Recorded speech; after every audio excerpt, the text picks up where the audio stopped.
Vamos continuar a parte de proposição composta, vamos continuar agora analisando os conectivos, como eu tinha prometido na aula anterior. São 5 conectivos. Detalhe importante é que ter o domínio desses 5 conectivos vai permitir que você acerte a maioria das questões daqui para frente de lógica proposicional. Muitos alunos, eles conseguem, até essa aula, já estarem acertando aí a maioria das questões de lógica proposicional, até aquelas de conteúdos em que eu não expliquei até aqui. Então, essa parte de conectivos, ter o domínio dos conectivos, vai ser muito importante para que você possa realmente, aqui, perceber a diferença no seu conhecimento de lógica proposicional. Esse ponto aqui é um ponto-chave. Você não pode deixar de entender os conectivos, porque isso aqui vai ser super importante. Apesar da gente já ter visto aí vários tópicos anteriores, esse tópico aqui vai ser um divisor de águas, tá? Então, eu peço muito que você foque sua atenção nessa aula de conectivos. Eu não vou trabalhar só em uma aula, eu vou trabalhar em várias aulas isso daqui, porque eu sinto que eu gosto que o meu aluno ele realmente aprenda sobre conectivos. Eu não vou te estimular a decorar a tabela verdade, mas também não vou dizer que você exclua a tabela verdade da sua vida. Eu vou utilizar a tabela verdade do jeito que ela deve ser usada. Como, professor? Vou utilizar como um instrumento, uma ferramenta, para que a gente possa fazer uma revisão rápida. Mas a tabela verdade que a gente vai montar aqui não é também só aquela tabela simples, não. A gente vai montar aqui, vai trabalhar de várias formas diferentes a nossa tabela verdade para que a gente possa entender bem. Nós vamos aprofundar bem nesse conteúdo e a gente não vai aprofundar decorando, a gente vai entender o conteúdo. Você que gosta de decorar para estudar para concurso, aqui nessa aula, eu acho que talvez, ou você mude a sua visão, achei legal entender, ou você passa aí a me odiar, mas eu espero que você mude sua visão só, tá? Me dê essa chance aí. Vamos analisar aqui, preste atenção. Seguinte, existem 5 conectivos. O que são os conectivos? São os elementos que servem para ligar as proposições simples, transformando-as em proposições compostas, não é assim? A gente analisou isso na aula passada. Se eu tenho 2 proposições simples, para que eu possa juntar as duas, eu vou precisar de um conectivo no meio delas. Se eu tenho 3 proposições simples, para juntar as 3, eu vou precisar de 2 conectivos entre elas, tá? Se a gente for analisar dessa forma, a quantidade de conectivos é sempre 1 a menos, que a quantidade de proposições. Nós já discutimos isso na aula anterior. Tranquilo, até aí tudo bem. São 5 conectivos, Conjunção, disjunção, disjunção exclusiva, condicional e bicondicional. Professor, os nomes são estranhos, verdade, também acho estranhos. Mas vocês vão acabar... Isso aqui, eu digo assim, não decore, aprenda, mas isso aqui você vai acabar decorando. A gente vai falar tanto que mesmo se você não quiser, você decora, tá? Aqui não se preocupe. A princípio, não tem muito esforço para ficar decorando o nome, não. Nome é nome, você vai aprendendo normalmente. Igual você aprende o nome de um vizinho, de um amigo, de uma amiga. Você vai aprender o nome, tá? Não se preocupe com isso, não. Conjunção, disjunção, junção exclusiva, condicional e bicondicional. Primeiro, eu quero que você entenda que disjunção e disjunção exclusiva, os nomes são parecidos. Condicional e bicondicional, os nomes são parecidos também, tá? O mais diferente é conjunção. E isso vai ser importante para a gente também, isso vai ser útil. Veja bem, ó, conjunção, eu vou mostrar o símbolo como é. O símbolo da conjunção é esse aqui, ó. Parece um circunflexo, né? Um chapeuzinho. O da disjunção é esse aqui, ó. É um Vzinho. São parecidos? São parecidos. O da disjunção exclusiva parece com um dos dois. Você acha que vai parecer com qual? Com o da conjunção ou da disjunção? Com o da disjunção, né? Quase o mesmo nome. É um Vzinho, professor, igual, só que é um Vzinho sublinhado, tá? Então, muito parecidos. Condicional é uma setinha apontando para a direita. O símbolo da bicondicional vai parecer com qual? Vai parecer com o da condicional. É uma setinha apontando para os dois lados. Até o nome, assim, ó, o bi de bicondicional, dá pra gente até associar para os dois lados, né? Então, aponta para os dois lados, beleza. Então, simbolicamente, tá aí. Conjunção, é o chapeuzinho. Disjunção, é o Vzinho. Disjunção exclusiva é o Vzinho sublinhado, tá? Setinha para a direita condicional, bicondicional para os dois lados. Vamos ver se a gente já consegue fazer aqui, ó. Preste atenção. Acredito que o mais fácil vai ser o da bicondicional de lembrar no princípio, né? Ó, porque é uma setinha apontando para os dois lados. O que parece com bicondicional é condicional, que vai ser a setinha apontando só para a direita. Tranquilo, esses dois aqui, ótimo. Disjunção e disjunção exclusiva são os dois parecidos. Quais são os dois parecidos? Ah, é o Vzinho e o Vzinho sublinhado, mas eu não sei qual é qual. Coloca o Vzinho nos dois. Então o da conjunção vai ser o contrário. Mas e aí, professor, tem um Vzinho e um Vzinho sublinhado. Como é que eu vou identificar da disjunção e disjunção exclusiva? É só ver o seguinte. Disjunção exclusiva o nome é maior. Então ele é o que tem mais elementos até simbolicamente. Você vai começar a lembrar dessa forma aí. Isso, claro, eu digo, ó, não decora a tabela verdade, mas o símbolo e o nome é a coisa que a gente tem que decorar, né? Como que eu escrevo, professor? A escrita é a seguinte, ó. A conjunção é o conectivo e. Quando eu escrevo o e no meio da frase, eu estou usando conjunção. A disjunção é o conectivo ou. Quando eu utilizo o ou no meio da frase, eu estou usando disjunção. A disjunção exclusiva vai parecer com a da disjunção, é claro. É ou. É ou um ou outro, mas não os dois. Professor, eu achei que era a mesma coisa. Se a gente vai, por exemplo, comer uma fruta e fala assim, ó, pode comer banana ou morango. Eu pensei que era para comer ou banana ou morango. Eu pensei que era a mesma coisa, falar só um ou e falar os dois. Tem diferença? Tem diferença. Você vai perceber que tem diferença, tá?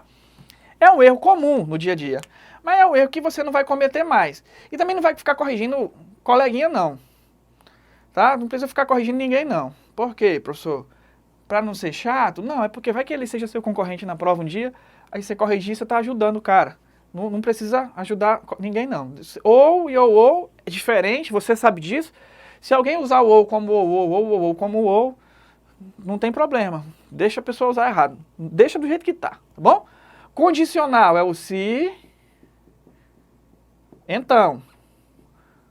Como assim, professor? Se, então. É se fizer isso, então acontece aquilo. Bicondicional é o se e somente se. Professor, se e somente se, isso aqui eu confesso que eu não escuto muito, não. Eu nunca ouvi alguém falar se e somente se. Se e somente se é meio que só faço isso se acontecer aquilo. É muito parecido com o se então, é muito parecido. Mas o se então, ele te dá uma condição, tá? Para termos uma consequência. O se e somente se, ele te dá a única condição para termos aquela única consequência, tá? Para atingirmos aquela consequência. Aqui ele te dá uma, mas pode ter várias outras. Vou dar um exemplo. Por exemplo, o pai fala assim para o filho, meu filho, eu só te dou um carro se você passar no concurso. Aí, o filho não passou no concurso, o pai não deu o carro. O filho passou, o pai deu. Aí, ele disse que a única chance de dar o carro para o filho era se o filho passasse no concurso. Agora ele fala assim, ó, se você passar no concurso, eu te dou o carro. O que é que ele está dizendo? Está dizendo que se ele passar no concurso, ele dá o carro. Mas se ele não passar, pode ser que tenha outros fatores que possam motivá-la a dar esse carro. Então, quando ele fala se, somente se, ele está dizendo que só tem aquela. Só tem aquele fato que vai acontecer e que vai motivar o pai a dar o carro. Mas se ele usar o se, então, ele está dizendo que aquela é uma das formas do filho ganhar o carro, mas pode ser que existam outras, tá? Então, o se, então, ele é meio que uma condição, mas não necessariamente a única, tá?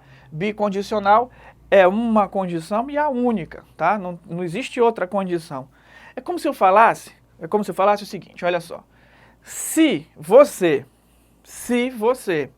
nasceu na cidade de Cuiabá, então você é mato-grossense. Eu usei o se então, tá? Usei o se então. Estou dizendo o quê? Se você nasceu em Cuiabá, então você é mato-grossense. Estou dizendo o quê? Que é uma das formas de ser mato-grossense, é ser cuiabano. Mas não necessariamente é a única. Pode ser que existam outras, tá? Se eu falar, por exemplo, assim, você só é mato-grossense se for cuiabano. Mas tá errado, porque existem outras formas de ser mato-grossense. Esse se somente se, ele define aí a única possibilidade de garantir aquilo, tá? A única possibilidade de garantir aquilo. Então, o se então, ele dá uma possibilidade, mas não exclui outras, tá? O se somente se é parecido com a condicional?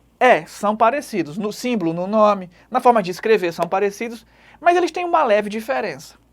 Conjunção conectivo e.